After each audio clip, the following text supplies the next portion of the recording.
So we have our last class today of the day with Professor Anselmo. Professor Anselmo is a professor here at the Institute of Economics. He's another specialist on labor economics. I would like to thank you, Anselmo, to participate in school. And the floor is yours. Okay, thank you for inviting me. I'm professor here. I'm here at Unicamp a little more than 40 years. I entered here and did a graduation, master and PhD, and became research and professor. And I can retire now, but I'm trying to continue. You know that my English, you hear that my English is not so good. I try to, Carolina asked to me to teach English, or it's better to talk in Portuguese, or... Because we have students that don't Yeah. speak Portuguese. Because it's not so easy. I never lived, I've been in another country, only I work in global labor university and try to improve my English and to teach to our students here, but it's not easy. Okay, then I'm sorry if you have some problems to me or to some colleagues can explain to you. I have this class today, we start to study the Industry 4.0, in mainly the relationship with the labor, the different aspects of labor, employment, labor rights, labor conditions. And it's so difficult because we know that there is a word mainly in the globalization, last 4 decades, the inequality in the world is very high and is growing fast. And the impacts of transformation in this process, that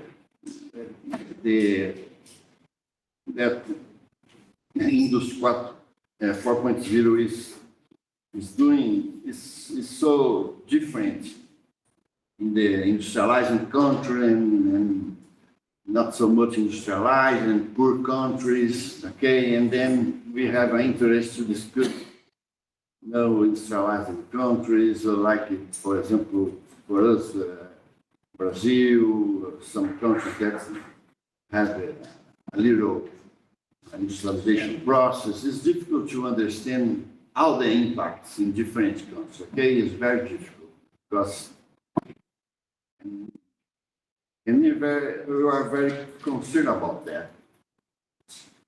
It's because we have a different approach from ILO, from different institutions, researchers, universities,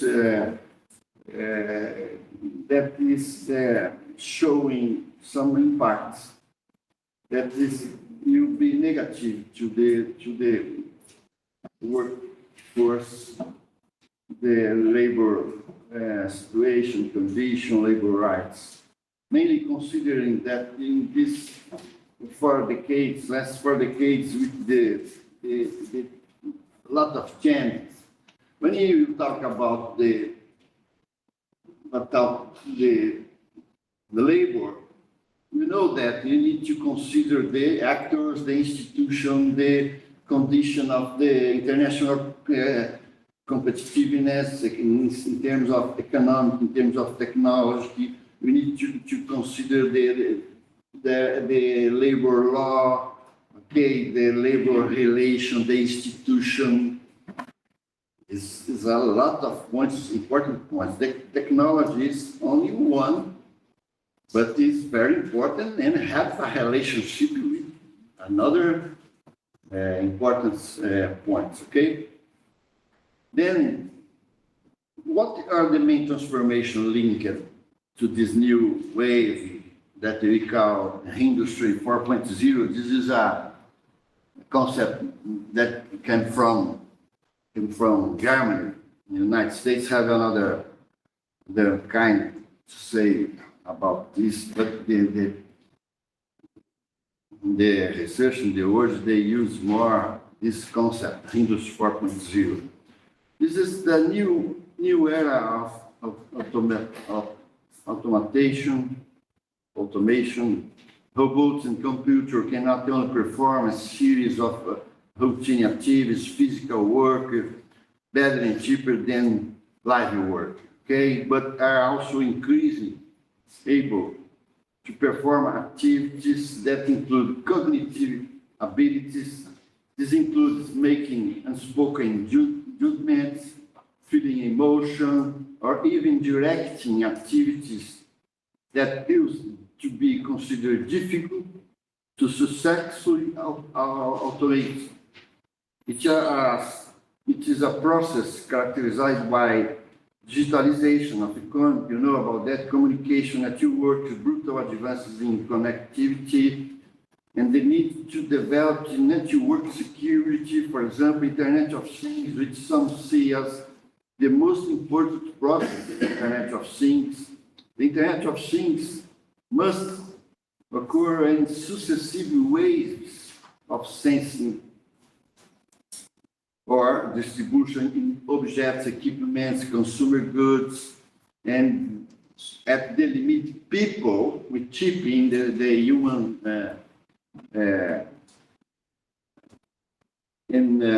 who will ultimately be equipped or tagged with a radio frequency and identity emitter chip, or with a small system that, in addition to string identity, location, and they will be capable of accumulating, processing data, or performing small electromechanical operation.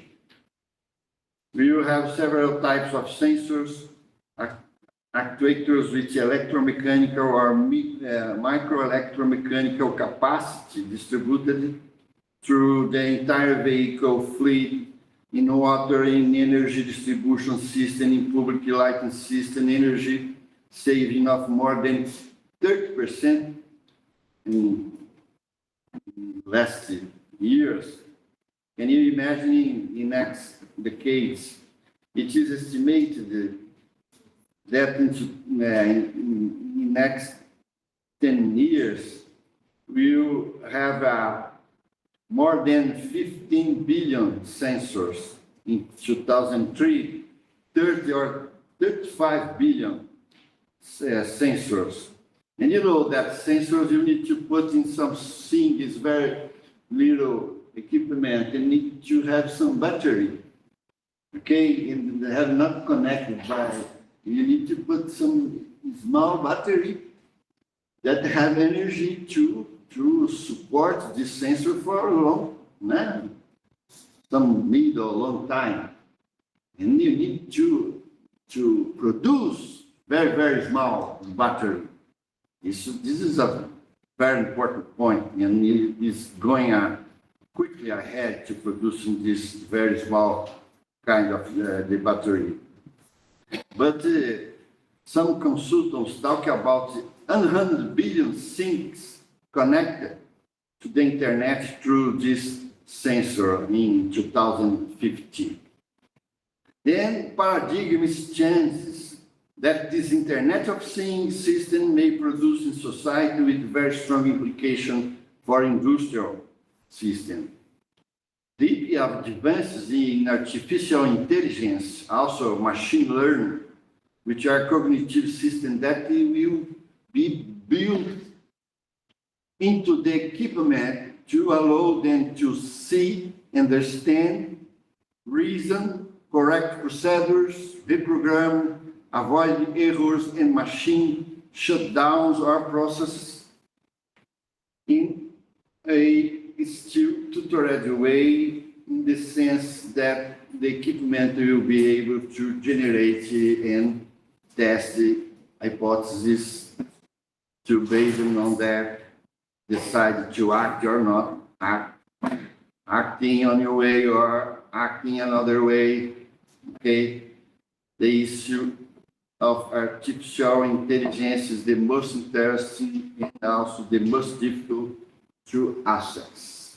Okay, it is very difficult to think that some underdeveloped country have access to all the process that is necessary to do that. Artificial intelligence starts with the accumulation and the structuring of data, the possibility of analyzing to a degree of that the various families of mathematical algorithms research to ranging from our well-known statistical tools, which read all the regression in the last textbook, from econometrics to the various branches of statistics and mathematics that are used to stimulate networks at levels, sub-levels that mimic the functioning of neural networks. Okay? The objective is to assemble cognitive systems and accumulate knowledge. These cognitive systems are advancing quickly, rapidly. Language recognition, simultaneous translation, language robotization, image recognition, autonomous vehicles or automatic navigation, also within companies in which already exist in the organization of stocks and product distribution, and so on. The accuracy of image recognition, even scanner in dentists, already exists. For example, this we have in Brazil, but it's not so difficult. In several computers today, for example, already surpass human capacity. The frontier is now in the recognition of moving images. You have some difficulty with the car with not people driving the car, because you have difficulty in the recognition of moving image, which are fundamental for the pilot, for automatic navigation, okay?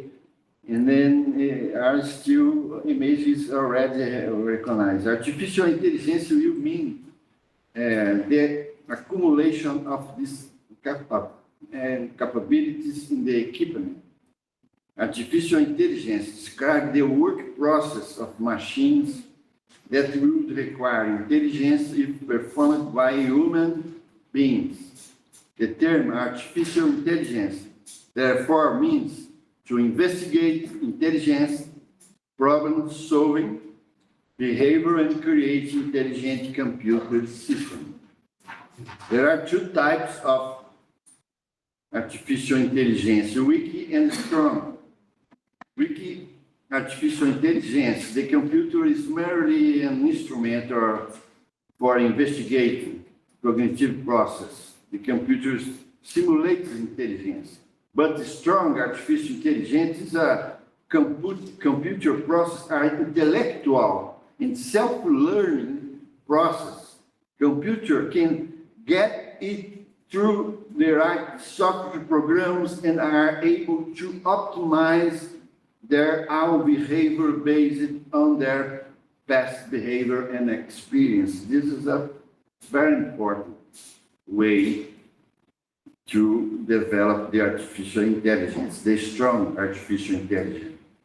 This includes automatic networking with other machines, which leads to a dramatic scaling effect. You know that this is a lot of things that is necessary to join. We need for the big data.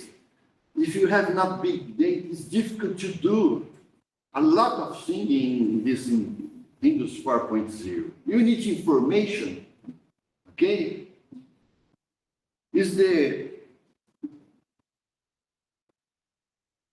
combination of supercomputing capability with highly powerful scientific instrumentation, microscope, various equipment, spectrographic, many scientific equipment, that for the most part have been empowered by supercomputing capability, and this results in advance in matter science and nanotechnologies that trifurcates because there is a nanobiotechnology, a nanochemistry, and a solid state nanoparticle. Sorry, my English is not so. And the paradigm changes. It changes that this Internet of Things system may produce in society with very strong implications for industrial system. Deep advances in artificial intelligence also machine learning, which are cognitive systems that will be built into the equipment to allow them to see, understand, reason, correct procedures, reprogram, avoid errors, and machine shutdowns or processing a still tutored way, in the sense that the equipment will be able to generate and test hypotheses to, based on that, to decide. I said to you, actually, the objective is to assemble cognitive system and accumulate knowledge. These cognitive systems are advancing rapidly. Language recognition, simultaneous translation, language robotization, a lot of things. Artificial intelligence, you mean the accumulation of these capabilities in the equipment. Then Industry 4.0 or advanced manufacturing in the American concept is associated with this process of development of Internet of Things, robotics, artificial intelligence, sensing new ways, new forms of communication, wide and deep connectivity, large computer that store and process data, big data, science of human health, machine learning, and so on. According to Brazilian research, Afonso Fleury, Brazilian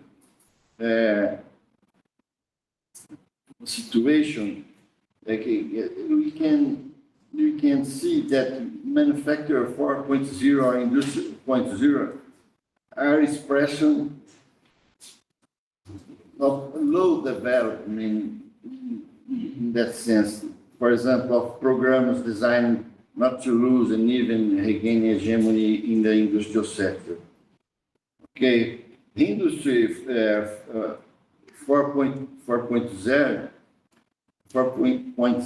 essentially means the technical integration of our cyber physical system, CPS, and production and logistics and the use of the Internet of Things connected between everyday objects and services in industrial process.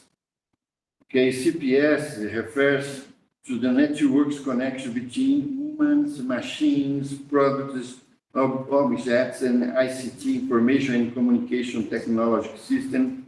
Over the next 5 years, for example,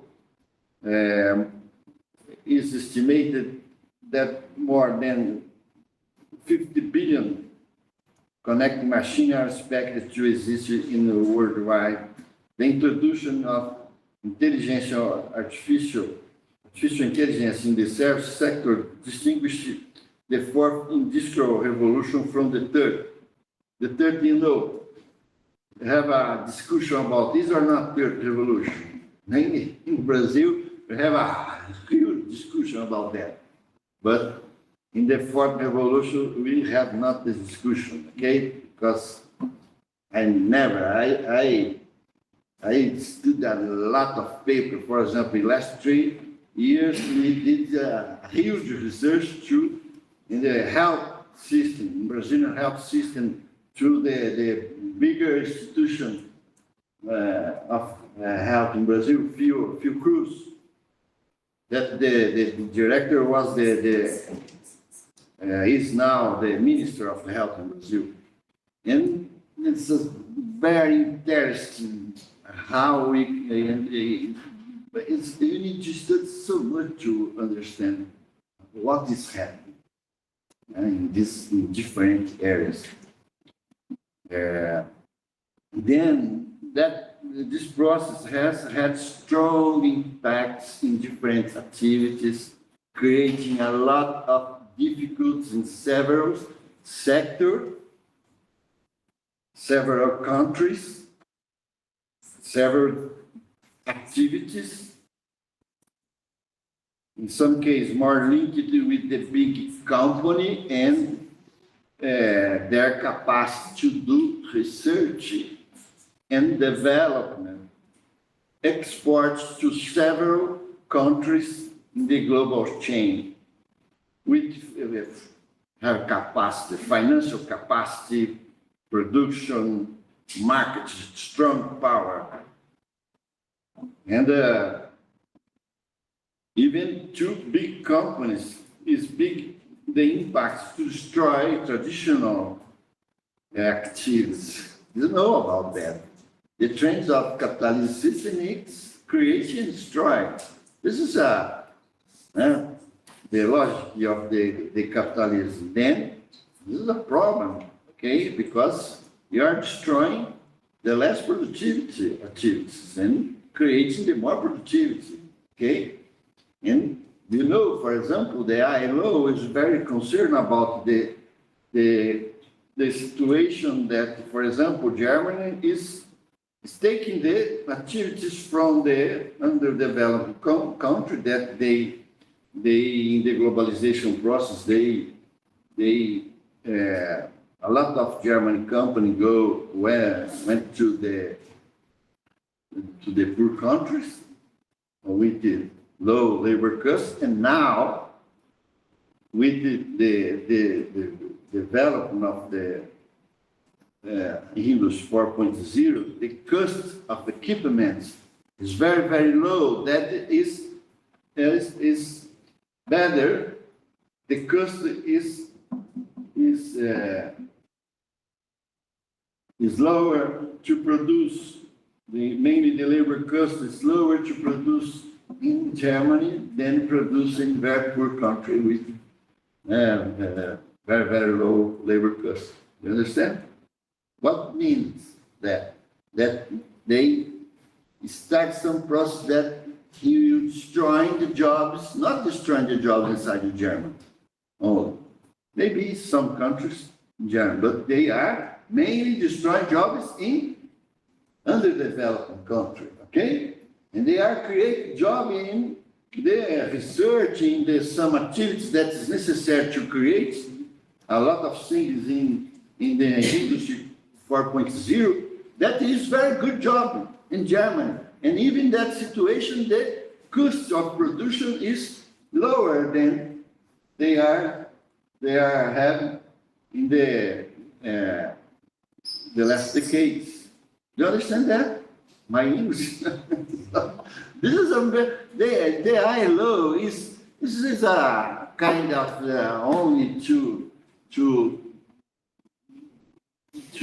see to the future and try to offer some number, because the uncertainty is radical to the future. But the ILO is projecting that in the underdeveloped country, in the next 2-3 decades, will be destroyed 3,000 million of jobs in underdeveloped countries. Okay? You understand? 3,000 million. No, 300,000. 300 million. Employment. Oh my God. Okay, we don't know if you'll be 300 or maybe less, but maybe more. Okay. Yeah.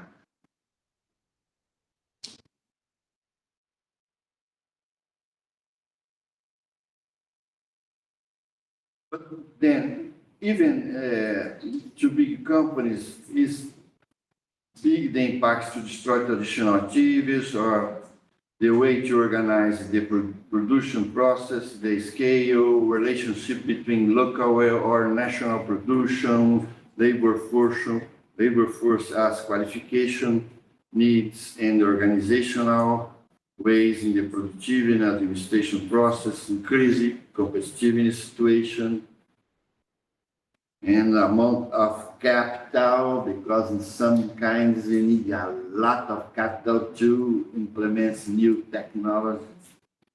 The problem of the investment, the risks and influence, future expectation, uncertainty. But we know that the capacity to face that situation is so higher through the big companies. Where are the big companies mainly? Where are the big companies? In the developing countries, or they are in the developed countries or in developing countries. But the property is mainly from the industrialized countries, okay?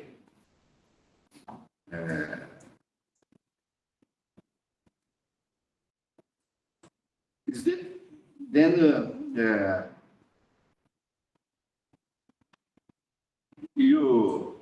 the way to organize the production process, the scale, relationship between local or national production, labor force as qualification needs and organizational ways in the productive and administration process, increase the competitiveness situation and amount of the capital investment risk and influence future expectation to the future and uncertainty. All these things, it's easy to understand that this, the influence, the impacts in poor or underdeveloped countries will be very deep, okay?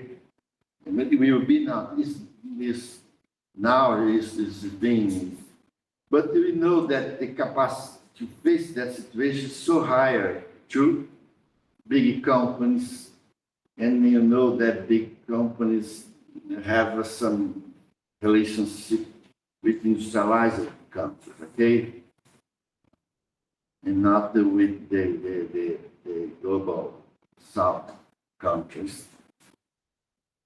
And also, we have not time to discuss all the process today, but I would like to say that this, in the poor countries or underdeveloped countries, the share of small and micro enterprises is so high, okay?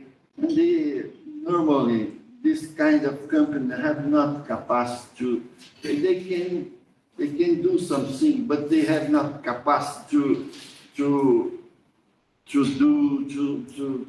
be incorporated in the more important process of the Industry 4.0. Okay, they can do something, and then, for example, in Brazil, in Argentina, in several countries in the Africa, in Asia, in the not so developed country, the share of small and micro enterprises is so high, okay? And this is a very problem. Why? Because the capacity of that sector, that company have to be incorporated in the Industry 4.0 is very low to develop technology, something like that, okay? Not zero, okay? But is the possibility to be destroyed, and the big and small company to be destroyed is higher, okay? Then we have this problem. A lot of authors is always discussing this kind of problem, okay?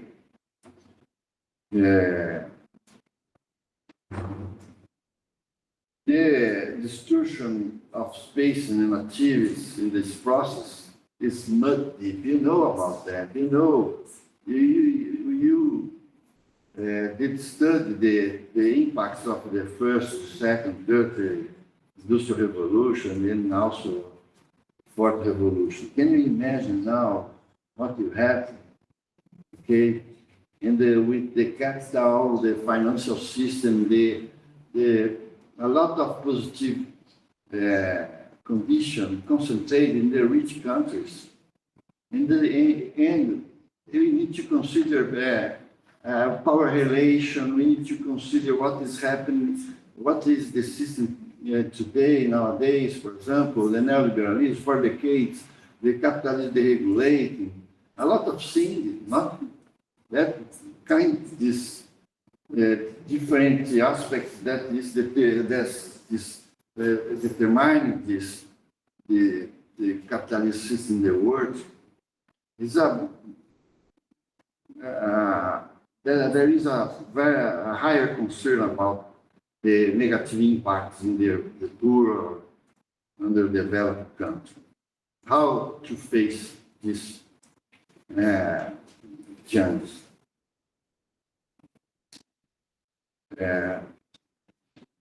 If you consider, I don't know how many time I have.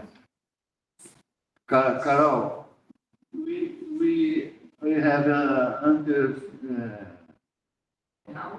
1 hour more. Yeah. Okay. For example, if you consider the sectors in agriculture, livestock, intervention in DNA apply in agriculture through changing chemistry, materials, biotechnology. In Brazil, that is the agriculture in Brazil, the primary sector is high developed. Or you can see how this system is destroying quickly the employment. Brazil has a very high organizing and technology developing in the agriculture here.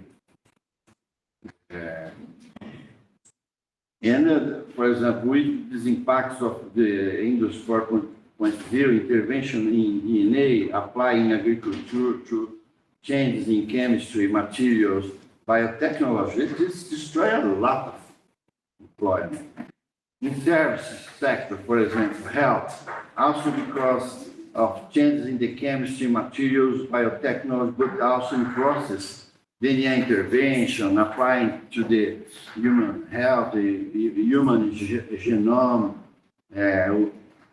the paradigm of medicine you change quickly from trial and error to medicine that is much more preventive than curative in nature, and which is based on an understanding of how the molecular mechanism of a given disease behaves and how it can be the object of intervention.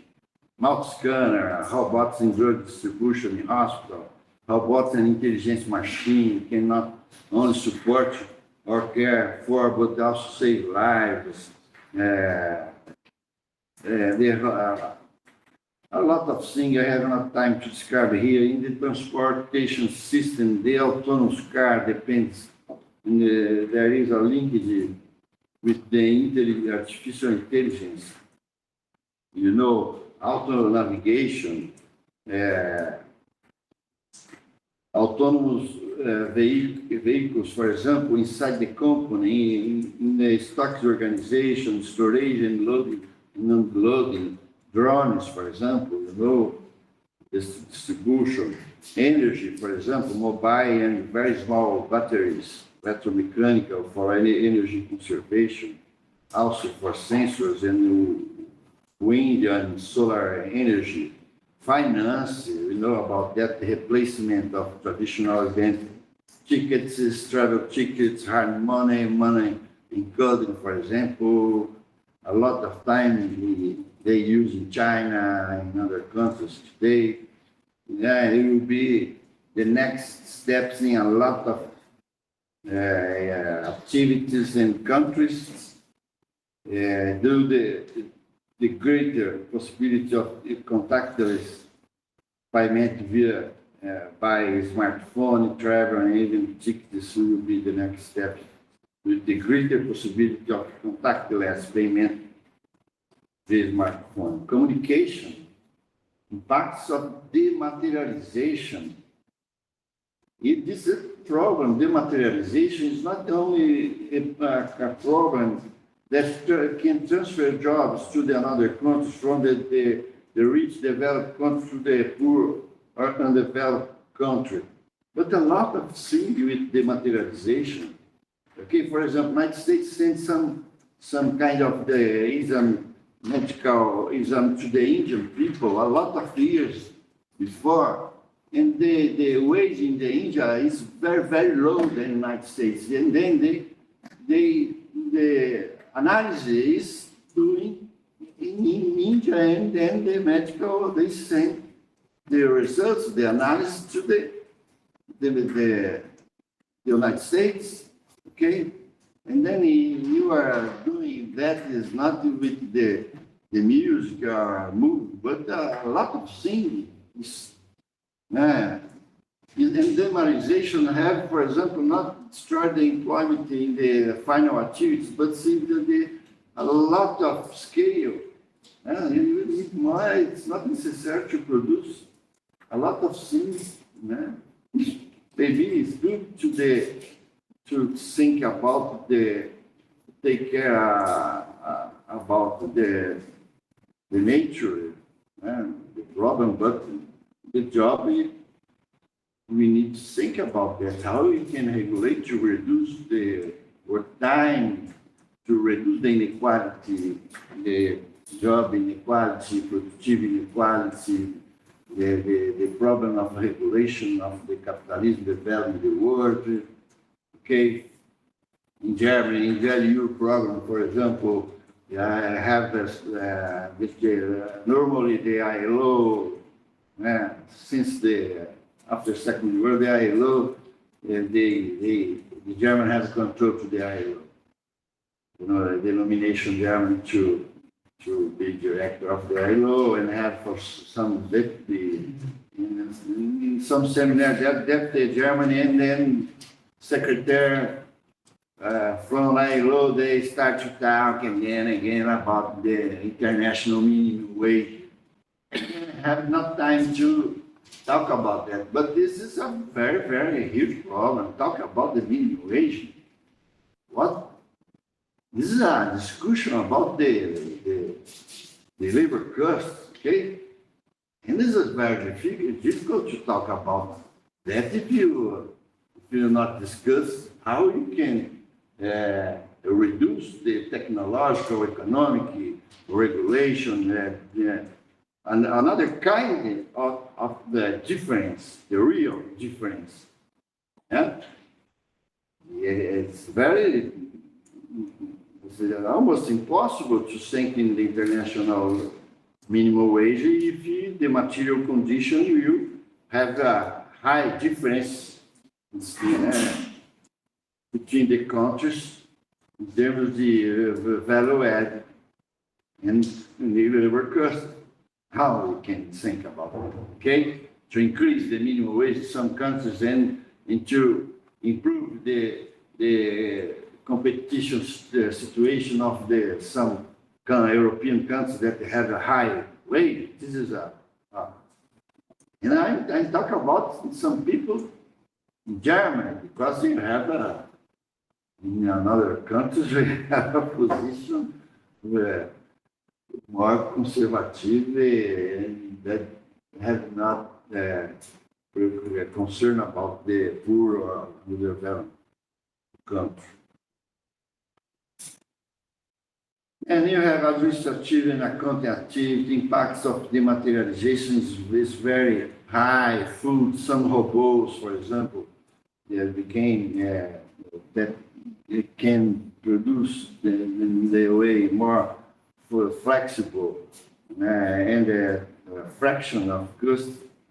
In the pandemic situation, in South Korea, we have a lot of robots too, operating inside in the restaurants, for example.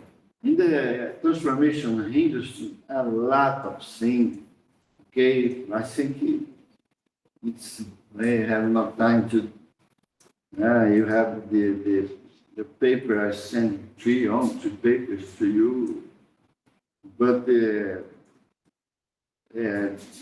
this set of new technology in industry and the transformation process has been fundamental to the transformation in the industry. The industry will be affected by transformation, first because of possibility of integrating entire production system, not necessarily through corporate networks, but via internet.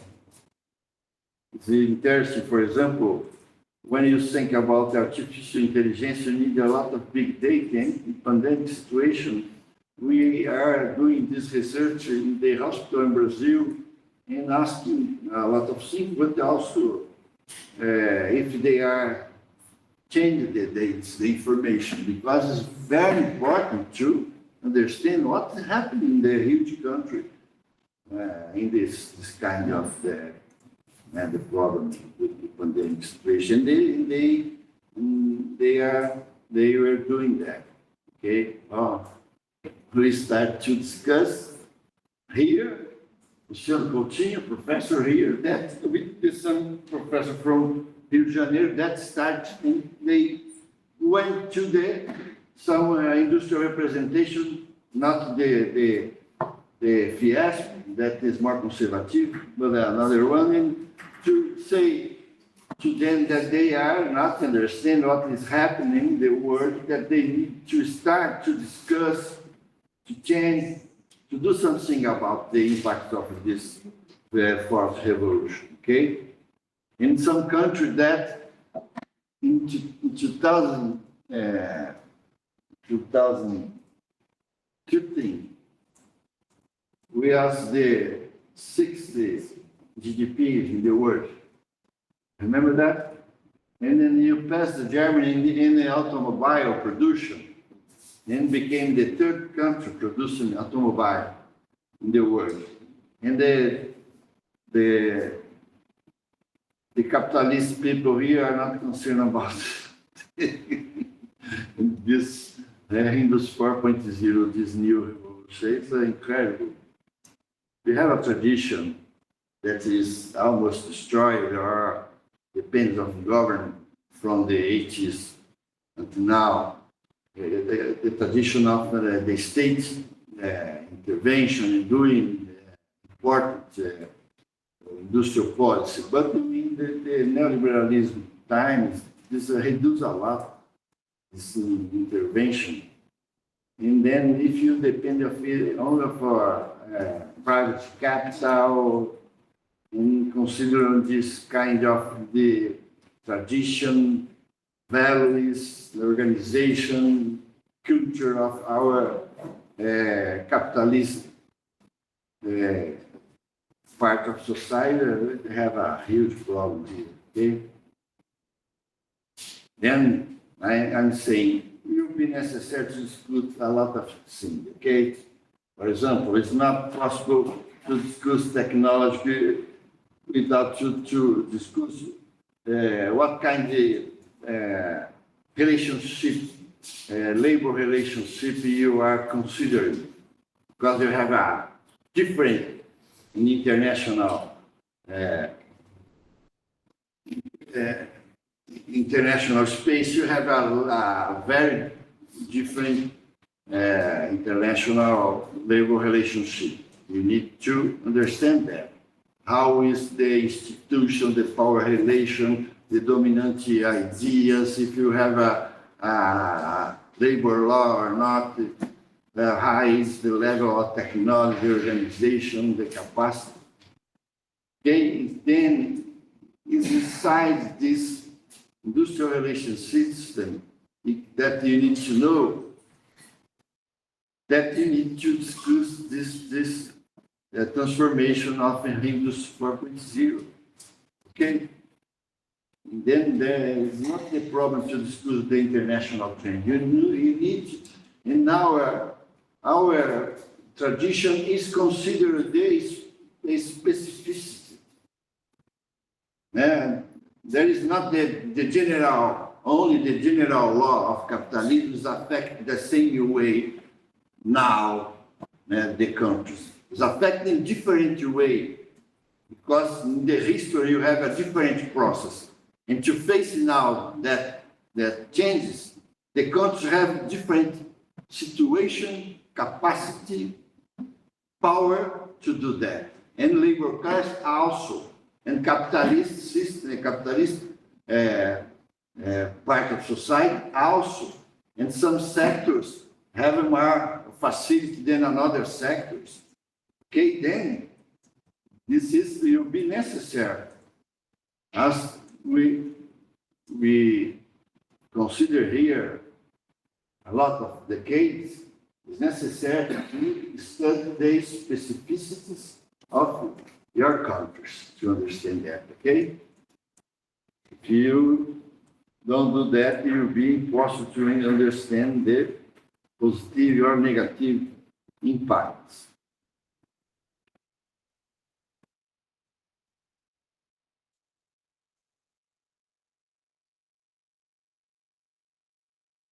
Okay, I have a lot of things, but for example, the negative impacts.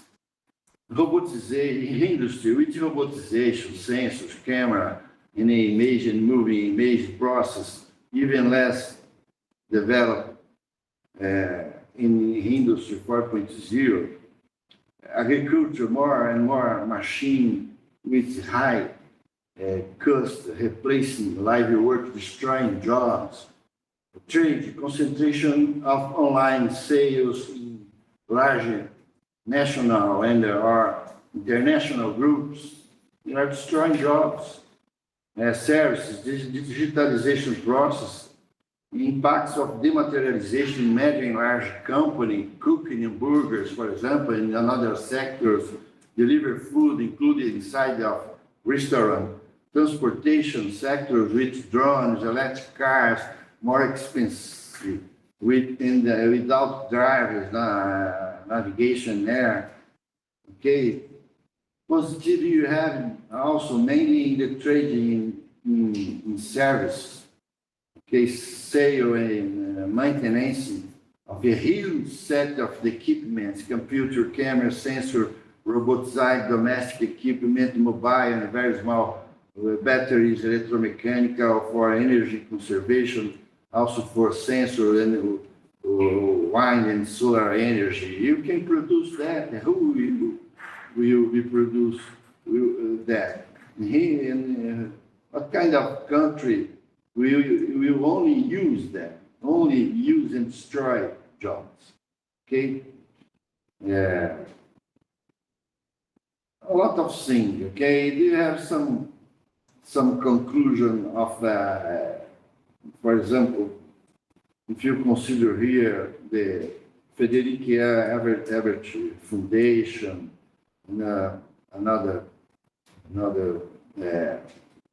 professors from Global Labor University, they are concluding that the degree to which Industry 4.0 applications are disseminated depends on size of enterprise. Okay, then this is a very problematic. You know that, for example, Brazil, we have a weird company, but it's not so much. Okay. Large companies produce in high volumes, relatively capital intensively, constant optimization and highly automated production is a permanent element of process management. But in Brazil, for example, and in other countries under development in the global south, you have the share is very high of small and medium enterprise. And the proportion of manual and hybrid activities is much higher. Okay, then this is not so positive. They produce harder for for niche markets and often have a high degree of specialization. In comparison with the small and medium enterprise, large company, mainly the developed industrialized company, will realize a much higher efficiency gains from the use of Industry 4.0 technologies. As the range of technological options increase, small and medium size industrial enterprise will have to take advantage of developments towards network production. Otherwise, their international competitiveness could be threatened. The biggest challenge that the small and medium-sized enterprise have to meet in this context are the development of an appropriate strategy, a cost-benefit analysis of the relevant technology, and the lack of the security and uniform standard. Okay, the economic potential of networked production in terms of Industry 4.0 is already discernible in the base technologies currently available. It can be foreseen that the dynamic technology development will give rise to substantial advancement in productivity for many smaller, middle-sized enterprise too. In order to realize then, small and medium enterprise require flexible organizational structure because business areas that at present are clearly separated from another and increasingly becoming interconnected. But it's very difficult to say, you know about that. The capitalism is dominating and you need the big company, big business, okay, big financial system, okay? And in the process that the capitalism will create and destroy, normally the big companies have a leadership in this process and destroy the space of mainly of the small, but also to the medium, in creating a new kind of space. Okay, and the dependence of the political situation of the international capitalism power relation, you can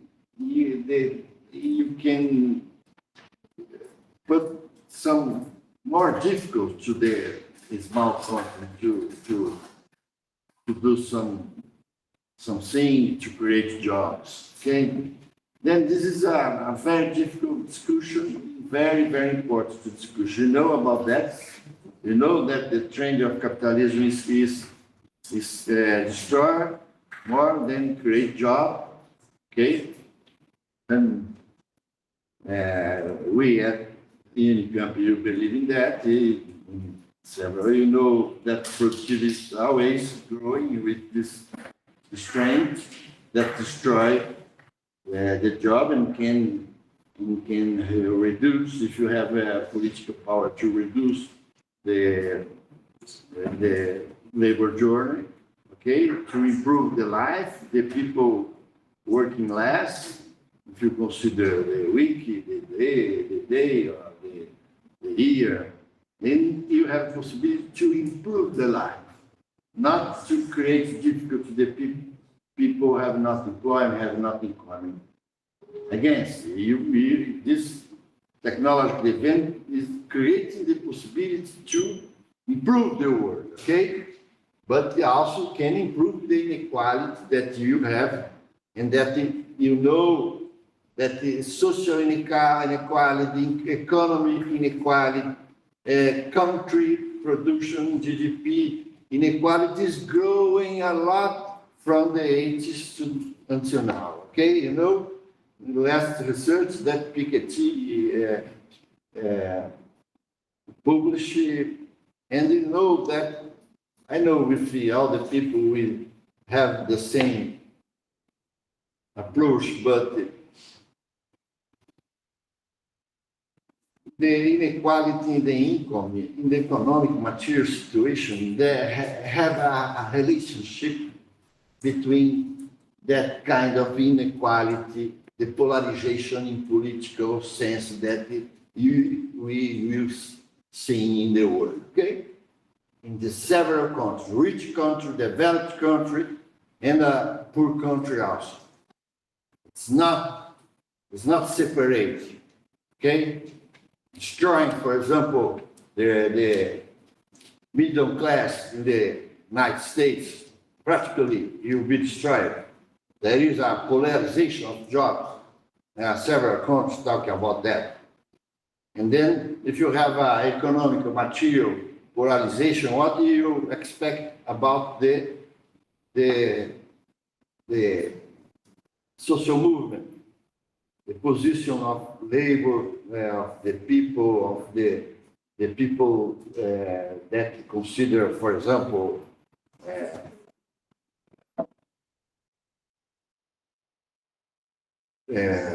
natural country against the migrants or prejudice against the black people and other kind of the people that with the destroying the middle jobs, a lot of people from the old middle class start to compete or to live more or less in the same situation of the poor people. What they start to think about that, okay? Against the capitalism? No, not necessarily. Against the poor people, the migrants, okay? But this is not the center of the discussion. It's only what you can think about that, because it's difficult to start to think about how to face, for example, in the countries, not the United States, have very important sectors to develop the Industry 4.0, China, South Korea, Japan, China, Germany, a lot of developed countries. And underdeveloped country, it's have a huge problem. And poor country, I don't know what will happen in this poor country. Then can you imagine if you are thinking? Can you imagine if you are thinking that the capitalism with the trend to improve the productivity and that competitive push the productivity, then you can reduce the necessary labor. Okay, it may be good, the people can work less, have the better life, but when you consider the inequality in the world, in the countries, inside this trend, you are thinking that maybe some small countries, some poor countries have not capacity to produce, to compete, to create jobs, to have help, to give the basic things to the people live, okay? And the inequality in the world is growing. Not only inside the countries, but between the countries. Okay, I think we have an hour here to discuss. If you have some question, you can ask to me. They're all set to me. We'll finish this activities in 12:30. Then, if you can ask some question, what's the problem, or want to say something. Okay, you have 30 minutes to do that. I knew that it would be difficult to talk everything. For example, have in the PhD 4 hours to discuss this class, to put that points. This is so much things, mainly in English, is in Portuguese for me is very, very easy. In English is very difficult. I'm sorry for the problem, but okay. Well, thanks for the presentation, Professor. And my question is about the Industry 4.0 in Europe. I've heard that most of the workers in Europe, they have stability, they have different kinds of rights, working rights, as compared to Latin America and other continents. Do you think that unions and the workers are much more well organized and have more rights in Europe? They're kind of like a barrier for the Industry 4.0 in Europe and in the world. Do you think this is going to actually, create difficulties for this new era of production in industry? Yeah, good question. I think if you continue with this inequality, they have chance to improve the life of the worker there. Okay, why? Because they are increasing for the big part of the working class the productivity. It's in different sectors. Then they have conditions to pay more because the equipment, the process with the Industry 4.0, they became the labor cost lower. They can improve the wage. Okay, and then also if you have another sector that have problem, the state can improve the tax in some sectors. Okay, they are increasing the wealth. Okay, it depends of the power relation because in terms of the material situation, they are producing more wealthiness. Okay, they are creating better situation, produce more with less labor. Then they can, if they distribute, if they have a political condition, they can distribute that. Okay, and then the problem is not the country, the real problem. But this is the real problem is not for the country that's go ahead to the Industry 4.0. The real problem, they have a condition to distribution the wealth that the more wealth that they can create with this new machine, new system they can distribute. But the another country have not condition to compete, to produce, and have not to distribute, okay? But maybe, yeah, do you understand that? Maybe with the problem, political problems, maybe inequality continue to grow because maybe the people that lost the job, they have not, okay, if you, then for example, we need to incorporate more because it's not so good to pay the people, the workers that have not job, pay for 2, 3, 4 years. And then we need to reduce the work time. Okay, but we need to reduce the work time here. But if you reduce the work time, how much you increase the labor cost? This will create problem in international competitiveness or not? Okay, but the main question is, I can produce more with less cost. Then I have more wealth to distribute, okay? This is a main point, that's it. If you have a political power to do that, you will distribute, okay? Even if the rich people have a little more because the capitalism will not go ahead if you reduce the property a lot, increasing the wages. Thank you for the talk, Professor. I guess it's some question about like in this system where in this industry 4.0, where you have this new technological paradigms, trajectories that help these companies to increase productivity and gain higher share of profits.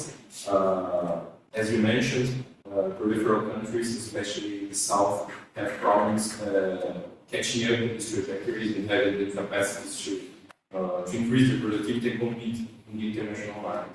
Specifically for Brazil, which sectors do you think that have at least some chance to attach this kind of industry 4.0 paradigm to help them compete in the international market? Are they the sectors in Brazil?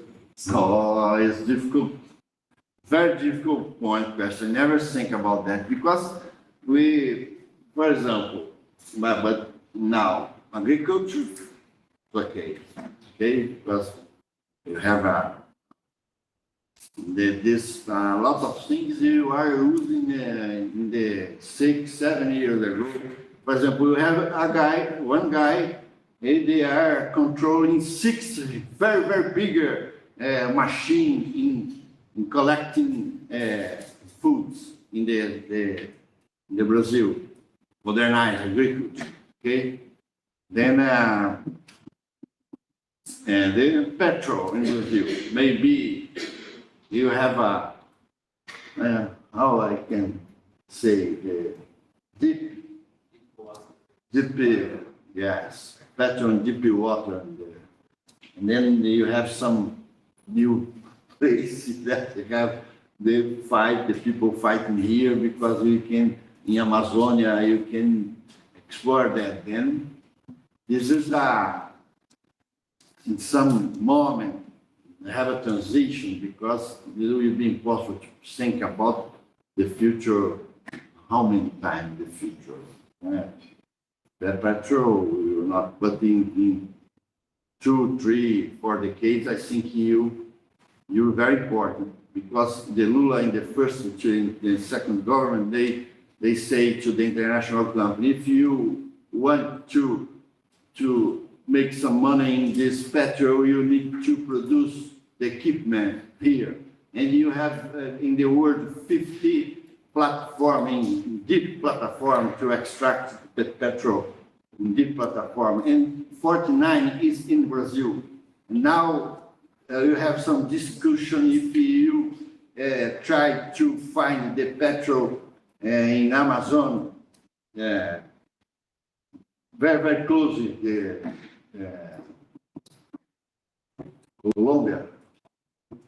Colombia country. It may be you have okay, but if you consider another kind of industry, you are very, very late. Our automobile industry, we lost a lot. For example, we have American companies and German, the Volkswagen, and one Italy, Fiat, until 1989. The economy is very, very close and destroyed our company that we start to do in the in tractors to agriculture and to transportation, the truckers. Destroy the 50s with this internationalization. Then, if you compare, Brazil started to industrialize much before than South Africa, South Korea. In Brazil, have not one Brazilian company in the automobile sector, okay? Then maybe, I never think about that, okay? It's very trying to discuss this question in the industry because it's very, very important. Our industry lost the share in the GDP in the last decades, not only because not go ahead in technological advancement, but because have a debt, external debt, dollar cards in the 80s, inflation rate, a lot of problems. Because Brazil in the 32 the economic growth average was 7% a year. One of the countries that they have a higher economic growth in the year, very good industrialization process. Okay, then the last 40 years, we have a huge problem.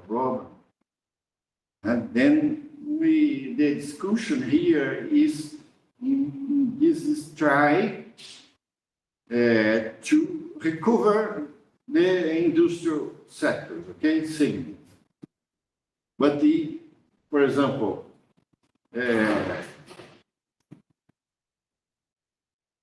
2013, you have a political crisis here, and almost the Labour Party continuing at the government, but with the problem, and you have impeachment of the President Dilma, and the Brazilian economy start to grow 1%. 1% is nothing to Brazil, and then how you can improve or do something without the economic growth. The private investment is you not need to invest in the new technology. With the Brazil have a higher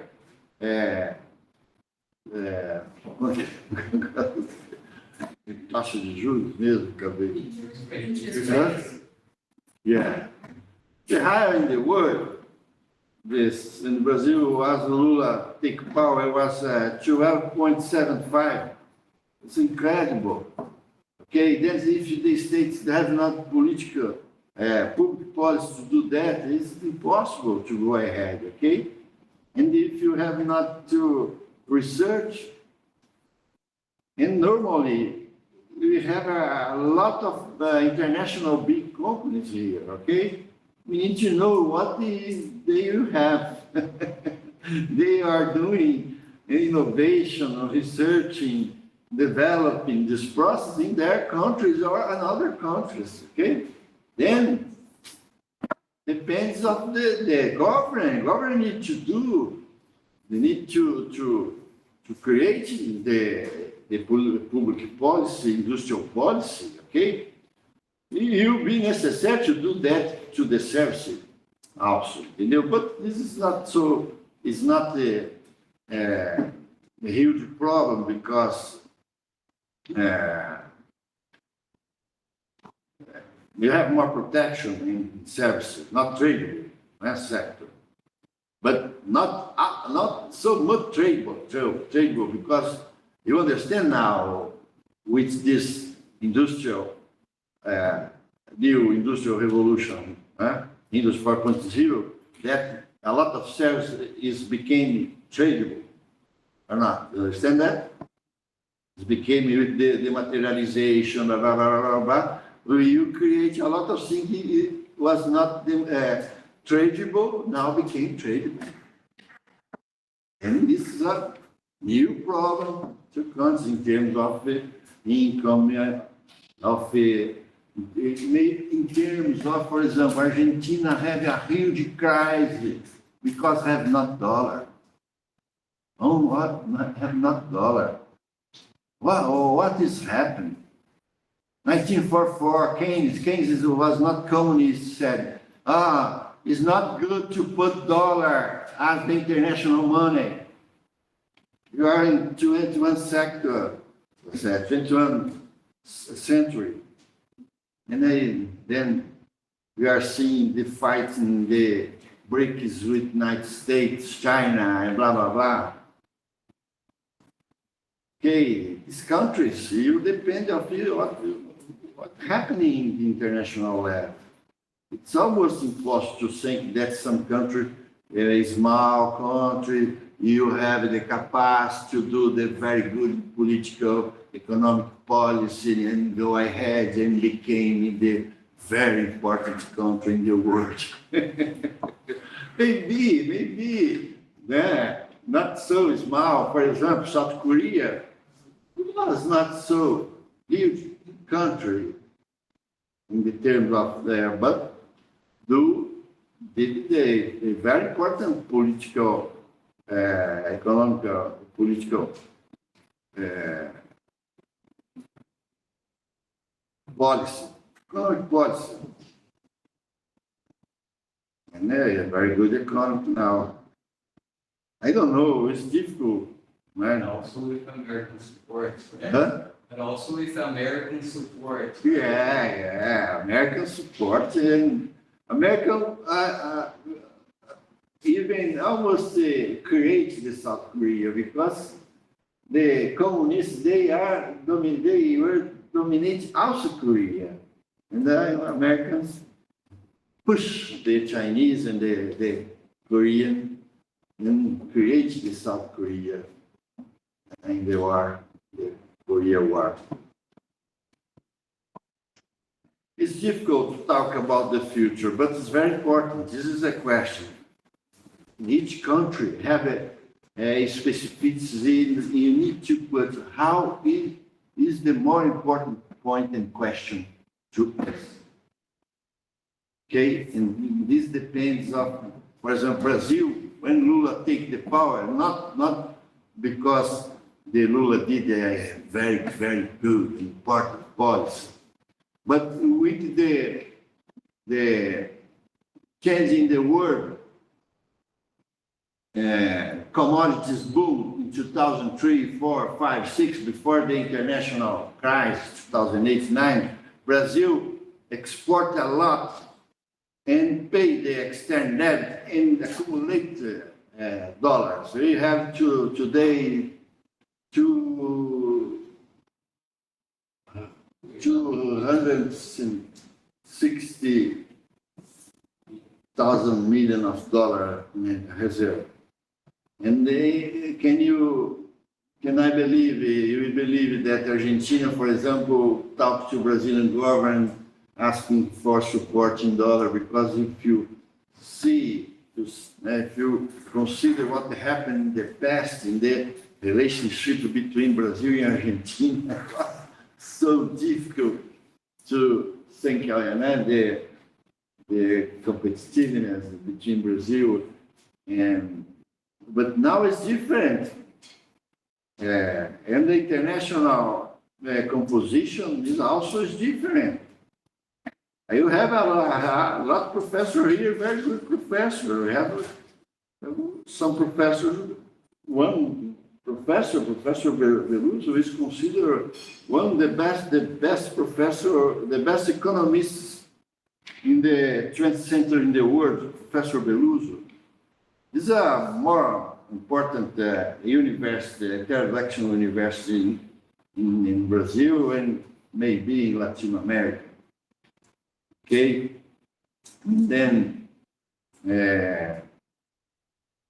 we know that we think, not we know, but it will be difficult to the United States to continue in the same situation.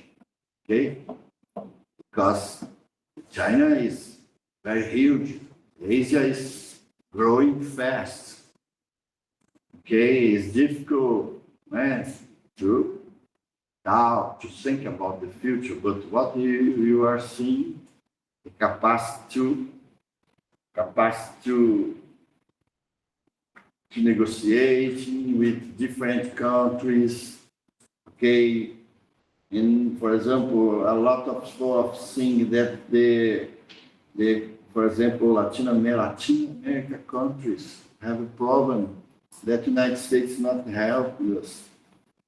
In the 80s, the inflation rate, the very, very low economic growth, and now, for example, Brazil have a huge importance. I remember that my professor they, in the beginning of the Lula government, they are talking to building the BRICS. The BRICS, the idea cannot from only China or rich country. I remember I have a lot of colleagues I had in that time, and I have now, that was in the Lula government. And I remember something very, very interesting when the Obama came here and talked only Lula and Obama. What Obama said to said to Lula that the EU, okay, the BRICS is not good for us, it's difficult, but the currency of BRICS we will not accept. He said that. Let's see. Let's see what you have. Because for us, it's even, I don't know, because they don't know, we have a lot of people that is not Brazilian here. But Lula is talking every month about that. A lot about the money of BRICS, help the Argentina. Okay, not Brazil. It's a BRICS. China have a huge position in terms of dollar accumulating in the world. Let's see. Okay, this is a macroeconomics international. Well, there is a linkage. This is not possible to think about the industrial revolution, the job creation, without to think about the economic policy, power, and that thing. Okay. Economic is politics. Here we study a lot of philosophy, sociology, history, and economy. Then I did here 40 years because it's so good to study this. And the economic is the course, it was in the Philosophy and Sociology Institute. We have a huge problem with the different approach. And then when we have democracy here in Brazil, 1982, we start to elect the governors, not president, continues the military regime until 1985. But you elect the governor in São Paulo State, we have a lot of people, professors here, economists that went to the government and start to have power to send the money to university, to Unicamp, and create this institute. This is only the forest here, that space created. And then in 1985, when it starts the democracy in the federal level, there are a lot of professors from the Economic Institute here go to the government house. And you have people in the more rich states in Brazil, São Paulo states, and federal level. And have a possibility to improve the condition, not only in the Economic Institute, but also at the Unicamp. Okay, some more. Need to ask something. Not. I'm sorry for my English. I hope you improve. But, for example, with this pandemic situation we have in the GLU, you know about the GLU, Global Labor Universe, something talk to you. It's a very good institution. I have this opportunity to start to work since the beginning. The Central Union of Labor in Brazil, CUT, trade union central, they call us the CESIT, the labor center here at the Economic Institute, to work there. And it was so good to constitute this global labor university, Germany, India, South Africa, and the United States. It's so interesting, so good for us. And then if you have some colleagues or you yourself have an interest, it would be very good to receive you, to study, or to do some relationship. You have before we have a conference each year. Now we have 1 year, have a conference, another year we have some meets to receive students, something like that, because it was so difficult to organize a huge conference. I organized the conference in 2010 with the 180 professors from 48 countries, different countries. Oh my God, it's so difficult. And now some year we have conference, another year we have some activities to discuss with the students. It's very, very important in this globalization process to understand what the problem of the different parts of the world, different countries, and know what they are doing, what the powerful country are doing and saying that they are helping, or what this change in the economic world with the neoliberalism, blah, blah, blah, are affecting in negative sense these countries, these poor countries. You can see that in the African countries. I went to the European Union institution that finances research, and in 2019, they said we have almost 500 professors in research in the world, and they put some image showing for where the money from the European Union that the finance research is going in Africa was receiving a very, very small part. They asking to us, please try to doing the agreement with the university, the African university, to help the African university knowledge, the base to and do the economic social policy.